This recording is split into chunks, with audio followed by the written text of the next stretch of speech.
ಅಮೆರಿಕದ ದೇಗುಲದಲ್ಲಿ ಪ್ರಧಾನಿ ನರೇಂದ್ರ ಮೋದಿ ಹಾಗೂ ದೇಶದ ಸೈನಿಕರ ಹೆಸರಿನಲ್ಲಿ ಪೂಜೆ ಸಲ್ಲಿಸಲಾಗಿದೆ.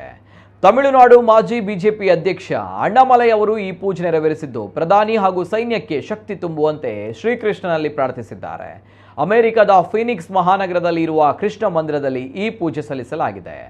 ಅಲ್ಲಿನ ವಿಶ್ವವಿದ್ಯಾಲಯದಲ್ಲಿ ಉಪನ್ಯಾಸ ನೀಡಲು ತೆರಳಿದ್ದ ಅಣ್ಣಾಮಲೈ ಉಡುಪಿ ಪುತ್ತಿಗೆ ಮಠಕ್ಕೆ ಸೇರಿದ ಕೃಷ್ಣ ಮಂದಿರದಲ್ಲಿ ದೇವರಿಗೆ ಪ್ರಾರ್ಥನೆ ಸಲ್ಲಿಸಿ ಈ ಪ್ರಾರ್ಥನೆ ನೆರವೇರಿಸಿದ್ದಾರೆ. We look forward to your